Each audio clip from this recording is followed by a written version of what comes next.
I mean, I was gonna like just wait it out until maybe I don't know when. There was never a good time. I had to take last week off somewhat to prepare for the San Francisco Fringe. I'm going to talk about it today. We did the Fringe on Saturday. Uh, I thought it was a good show. I thought it was a good performance. I mean, there were some snags at the end because I went over and I was racing to edit things on the fly, and it didn't have the soft landing that I wanted because I had run just like a minute over. But it was good. I felt good. We did the show. We got it out. We told Emil Amok's Takeout, or we told Emil Amok, lost NPR host, found in San Francisco at the SF Fringe. And I'm going to talk about it today. But I really want to begin by saying my back is killing me. No, I suffered, I'd like to say I had a football injury come back or something, which is a total lie because the truth would be too embarrassing. But I find myself in this there but for fortune kind of moment where, where you see other people, who may have real, inabilities to do things physically, and you take, your ability to do things for granted, right? Well, now I'm at that point where I can't do very simple things, and the only thing I could do is stand and talk. That's it. I could stand, and so on Saturday I had this feeling like, oh my God, I can't bend down to pick up a script, or I can't bend down to get something, but the show must go on, right? And the show went on. 277 Taylor Street, San Francisco Fringe. We did it on Saturday at 7 p.m. and I thought it was good. The best I could do was shuffle from foot to foot because I couldn't sit, I couldn't prance around, I couldn't. Anyway, but it was a good show, and I sincerely want you to come see it because it is the story of Filipino American history. It is a story about what happens to people of color. It is a story about that is as American as it gets in terms of how we deal with race, how we deal with differences. And my example is, hey, I'm a kid growing up in San Francisco. I get the opportunity to do some things in media at NPR, at around the country, different stations, and I want to share the experience. What happens to a person of color in the last 50 years? You think it's gotten better, right? Because, we had civil rights in 65, 64, 65 also, 65, the Voting Rights Act. We have come so far, and yet not. And so my story is the history that isn't told about Filipino Americans, how we came here to this country, how some of us were born here, and how we still were treated like we were the immigrants. I was born here. Why am I treated like the immigrant? And that really is the crux of my story. Emil Amok, the lost NPR host, found in San Francisco. I find myself in San Francisco, and because of some timing things, I had to race through to the end so you don't get the full impact. But I'm correcting that, and our show is on Thursday at 8:30 at 277 Taylor Street at the Cutting Ball Theater. 277 Taylor Street, just down from the Hilton. And then again on Saturday at 1 p.m. And I sincerely want to invite you to see the show because it's rare to do these shows. You can only do a show like this at the SF Fringe or at any Fringe festival. The Big Daddy, of course, is in Edinburgh, or the mothership of all fringes in Edinburgh right now. And that's sort of a goal. I'd like to do Edinburgh at some point. It's a grind. It costs money. It costs money to do any of these shows, but relatively, compared to a Broadway show or a Nederlander show, it's a pittance, right? Relatively. I mean, it doesn't cost thousands of dollars to put on a fringe show, but this is the virtue of the fringe. The fringe allows people, independent theater artists, to do their show, to bring their show to life, and to let people see it. And it's uncensored. It's a lottery. You don't even know if you're going to get in until you get picked out of the hat. And that's the spirit of the fringe. And then you go do your show, and there's a kind of danger. There's a kind of, who knows what we're going to see. We could see anything. And that's a spirit I want to preserve at my show at the SF Fringe. Oh yeah, I prepared, I wrote it. I didn't stop writing. I kept writing. That was probably the problem. I had too much. And then actually I had to start editing right there on stage, especially when it went over. But it's a spontaneous thing, this storytelling. And I hope you come see it for yourself. It's a show about what I call, I tell people I'm not part of the 1%. I'm not part of the 1%. Except, 4 million people, 4 million Filipinos, 400,000 Americans, 400 million, and 4 million Filipinos. 1%. I'm part of the 1%. That's the story I tell. I tell the story of the 1% Filipinos, but not necessarily the ones that you may know now who just came within the last 20 years, last 15 years.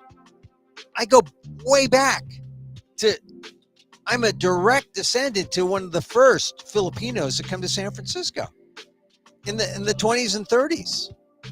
The first group.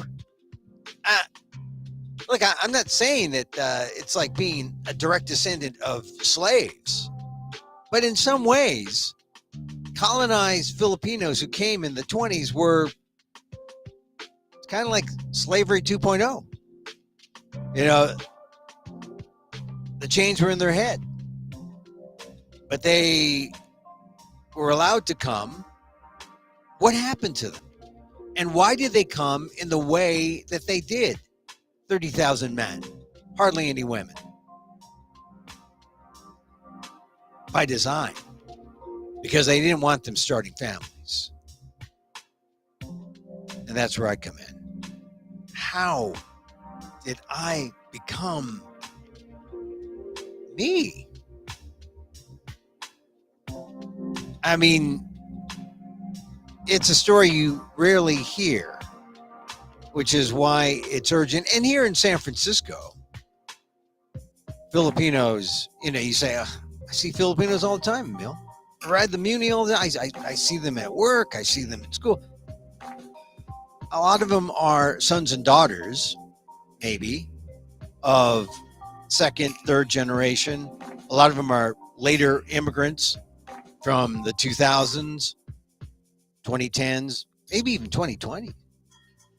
I'm just saying, if you want the historical context of how the Filipino-American community came about, check out my show. It's Emil Amok, lost NPR host, found in San Francisco. It's 277 Taylor Street. Now, I know a lot of people say 277 Taylor Street, Emil, that's like the tender. Yeah, I know it's in the Tenderloin. It's like a block down from the Hilton Hotel. Here's what I'll say.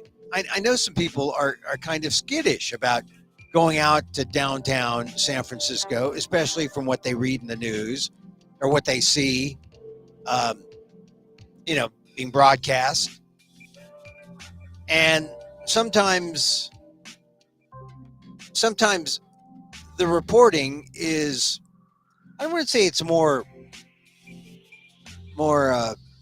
sensational. I mean, real bad stuff is happening. But I'm saying that it's sometimes magnified by the coverage that it gets. And I was actually kind of surprised. The street was cleaned up. It's still, the tenderloin is a tenderloin, but it's safe as any other place in San Francisco, if you're concerned about that. And if you're a San Franciscan, you know what it's like. You don't get bogged down by news reports, do you? So I encourage you to go to 277 Taylor Street. You have to look up to see the sign Cutting Ball Theater, but that's where the SF Fringe is this year.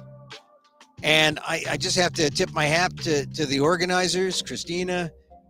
They had it at the Exit Theater and they closed down, but here it is. You can't defy the Fringe spirit. There's something about the Fringe that is, if you're a theater maker, if you believe in the live show, you say, what the hell?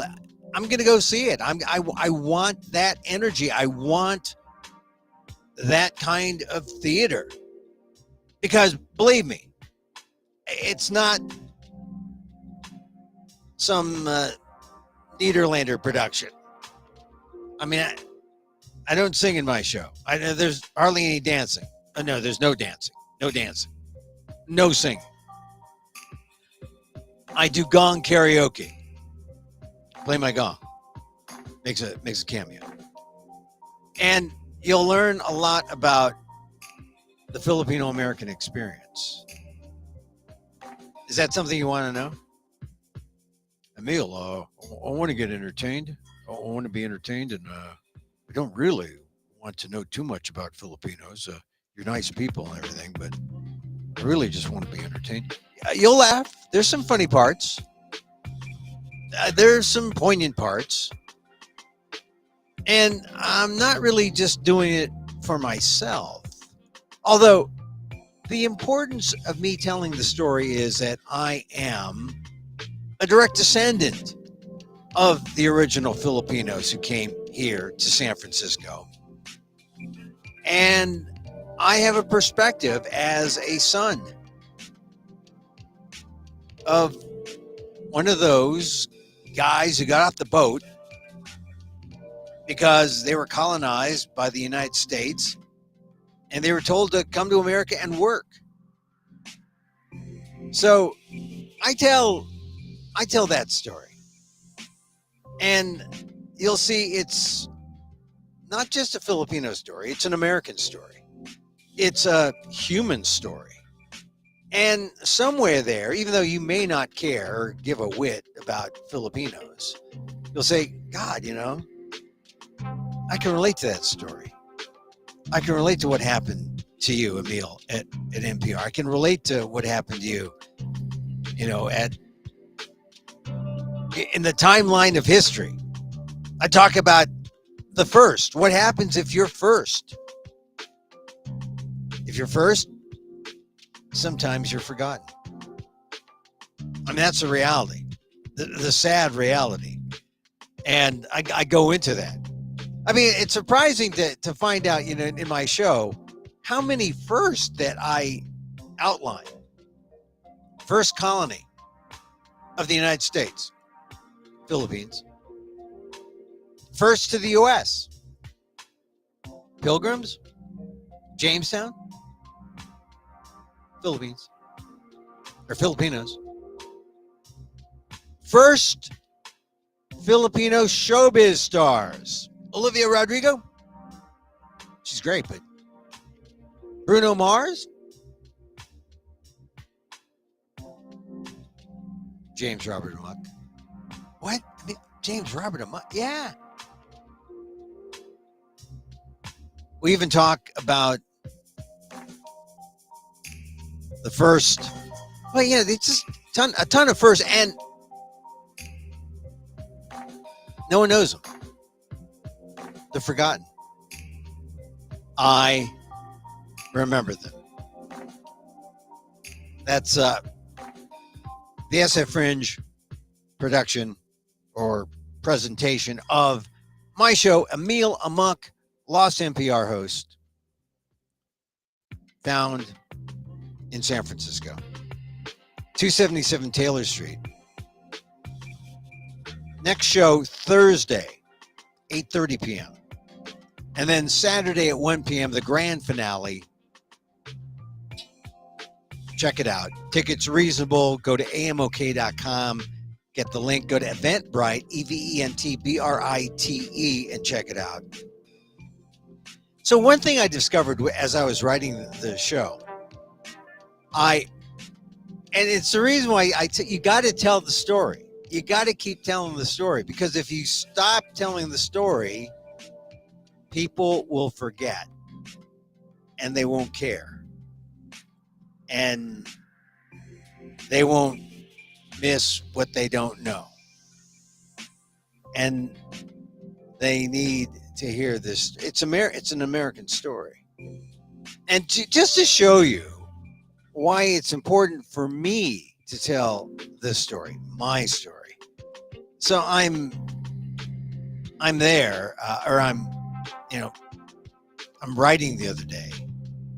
There, I just put up, if you're watching the screen, I put up the link to get tickets at Eventbrite.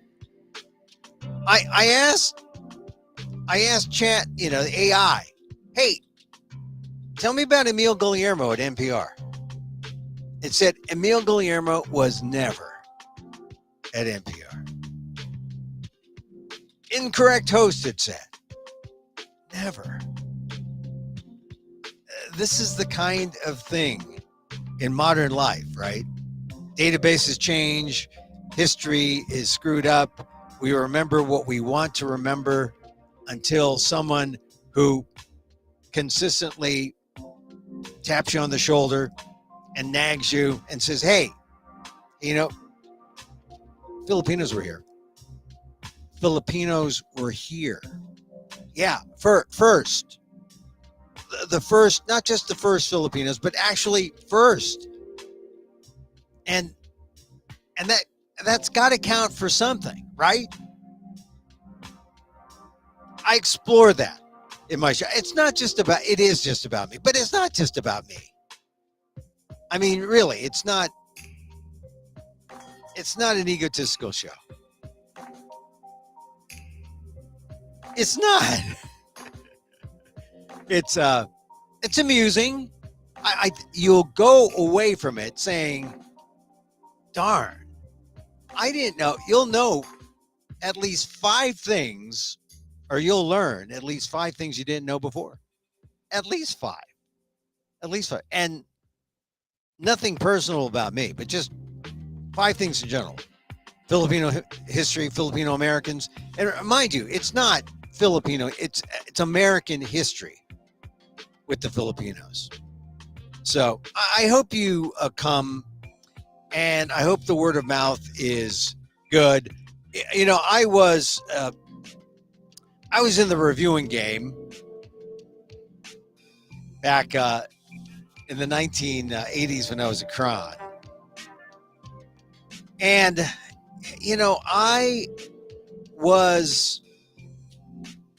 I don't think I was a good critic. I mean, I think I was showing off. I think I was not very charitable, not very giving. Of course, the guys I was criticizing were, big time Hollywood movie directors. So like, how charitable can you be? Or do you have to be? But I always remember when I did theater, when I did local theater productions like The Magic, or when I did, I went to the Marsh and reviewed shows there. I always remembered these were different kinds of productions. There's something about the live show that makes it so different, that makes it, I have not been performing since the pandemic. I did 1 set of shows in New York in February, and this is my first set here in San Francisco. Exhilarating. It's just, there's nothing like it. And if you're an audience member, That's what you got to remember. And this is a nice theater. The Cutting Ball Theater at 277 Taylor Street is nicely, expansive. The audience is in a raked bleacher. The performer is down below and is talking, and I think you'll like it. I mean, it's really a direct talk, me to you, kind of like this, except in a theatrical sense, right? We got lights. I'm telling you the story, but check it out. Like I said, it's in the spirit of the Fringe. You don't know what's going to happen, but we do. But you don't. But we do. But you don't. That's part of the excitement. So check it out. Emil, Amok, lost NPR host, found in San Francisco. Next show, 8:30 p.m. 277 Taylor Street in the city. And then the finale, Saturday at 1 p.m. The Saturday at 1 should be a good show. Should be, it should be a good show. And hopefully, if we get a good crowd there, we'll try to do it again soon, if you can't make those times. I don't know how soon, probably sometime October, maybe November, but I believe in the show. I believe in the show because this is history no one knows about. The history that I talk about. John Leguizamo did Latin American history for morons. So this is kind of Filipino American history for morons. Although I don't call you a moron.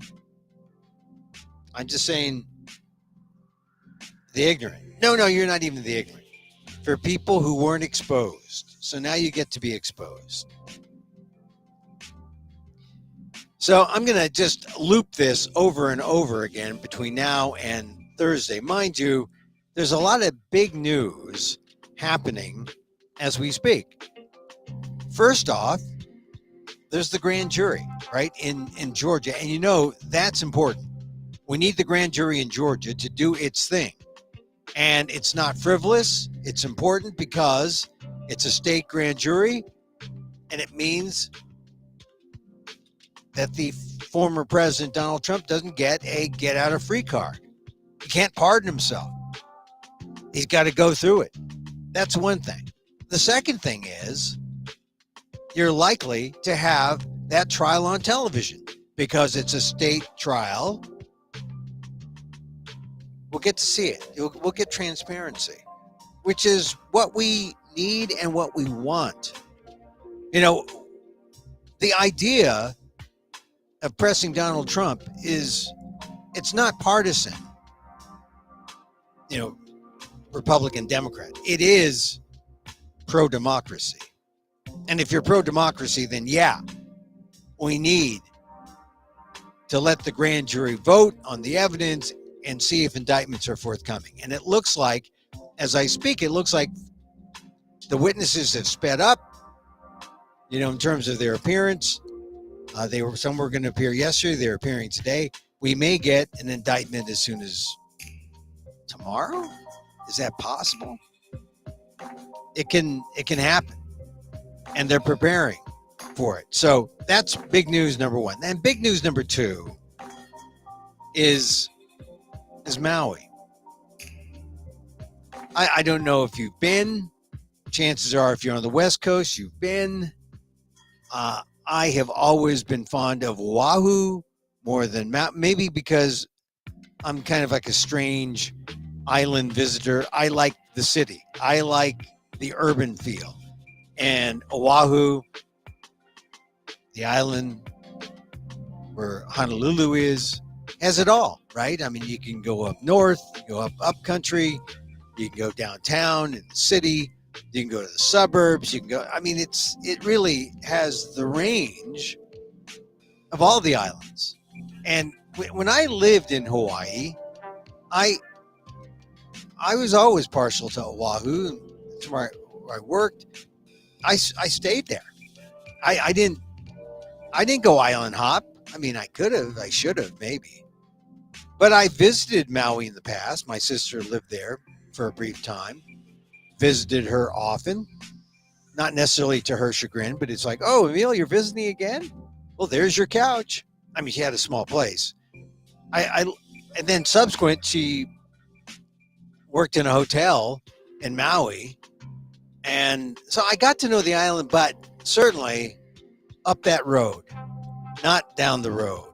I did not know old Lahaina town. Not as well. Because, Kanapali, up north, Napili, up north. That's when I knew of Maui. And they were threatened. But not to the degree like they were in old Lahaina town. So even though I wasn't close to old Lahaina town, I was a Hawaii resident. I was fond of Maui, although Oahu was my choice. But it's so hurtful to hear those who lived and worked there, those who preserved the artifacts and the historical documents in old Lahaina town. It hurts me to just relive, what they went through and all the things that can't be replaced. Now, I know documents and historical artifacts, okay, they're now up in smoke. They are maybe where they belong. But those were irreplaceable treasures, right? And they're gone. So we mourn that, but not as much as we mourn last count I saw, 93 people have been accounted for as being lost, found dead. Circumstances all very gruesome. Fire, jumping into the water, all they've only been through 3% of the area that they could cover and find out what's going on. So that number is going to grow. So that's a story that is not ending, and it's going to be like the Twin Towers of the Trump indictments in Maui until we get, I don't know if we'll ever get any kind of closure on Maui because they haven't begun to really find or go over all the land that they can. The pictures, though, horrible pictures of what old Lahaina town looked like, with some residential areas there look like before and after. It's a little trite to say, oh, it looks like a bomb, it looks like, but that's what comes to mind. That's what people said. It's like things just vanished. So it's sad, and we don't even know the cause yet. So that will come out soon. Well, who knows? There was a lawsuit filed against Hawaiian Electric about something they didn't do in terms of shutting off the power. When the fires were burning, there were some complaints about sirens not going off. There's a lot of bureaucratic blame if you want to go finger pointing. We're not quite at the finger pointing stage yet, though. We're really at the let's understand what we have. In the meantime, people trying to figure out what do we do now with our lives? Where do we go? So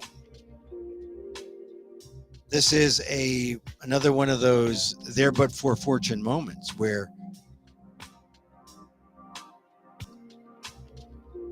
you got to be grateful for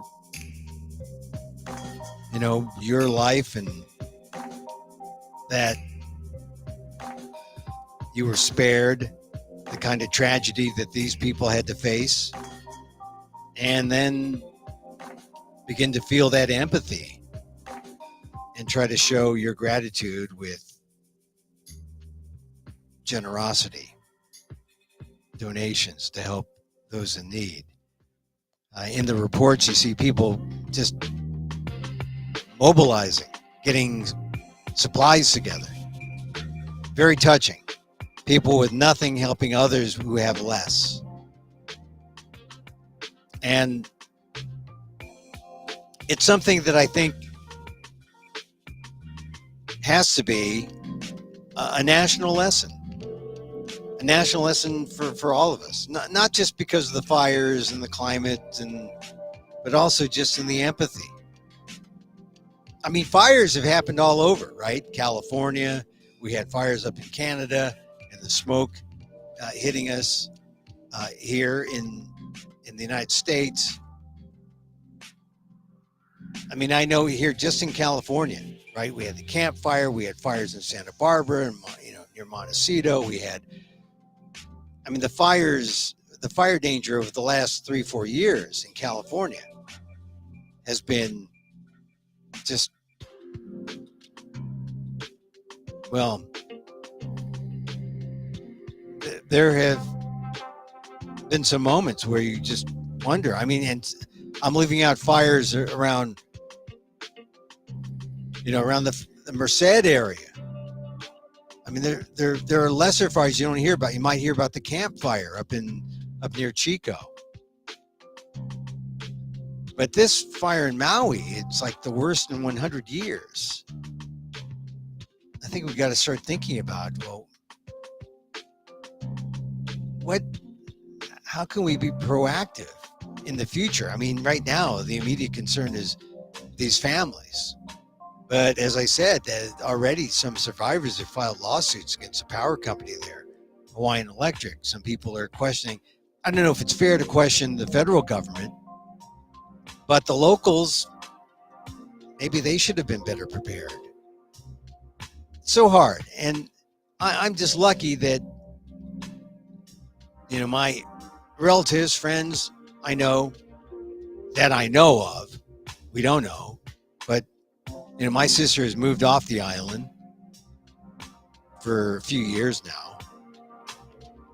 But whenever I go visit her, I like I said, Maui was more rural, more of a paradise in Oahu. I like the city parts. That's why I'm prone to Honolulu and Oahu. I like it better. And I lived there for 2 years. But Maui was every time I visited, always had a great time. It was a great the road to Hana, right?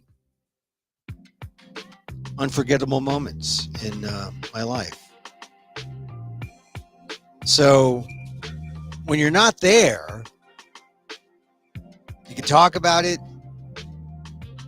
you can donate, you can pray. It's kind of where we're at. But we're thinking about it. We're thinking about Maui. We're thinking about the good people of Maui. All right, so there. I've covered some ground. If you missed any or all of this, go back and go to the repeat. Hey, by the way, don't forget you can also get your tickets here to my show. I'll flash it up on the screen. Eventbrite. It's at the SF Fringe. You get your tickets at Eventbrite, eventbrite.com. Emil, Amok, Lost NPR host. Like I said, I hope you will see it for yourself and decide. The Fringe it's this dangerous bit of theater, right? Where you go out and who knows what you're going to get. You're going to have someone telling the story. And it's going to be raw, it's going to be human, and you relate or you don't. I hope you do, and I hope you do come. Because it is really the story, it's a Philippine American story. And really the story of a lot of people of color who've come through the route of colonized or enslaved, and coming through and what they've experienced, what their offspring experiences. This is just a Filipino story that really has been told. So I hope you hear it from me and you're there live with me. That's such a joy. I know I saw some people with masks, and I'm all vaxxed, and I hope that if you come, you're all taken care of and there's no mandatory testing. Mind you, 3 years since I've done any kind of shows live. The last one I did was in March. But since, before this year, I didn't go into a theater. And now I'm back. I'm glad.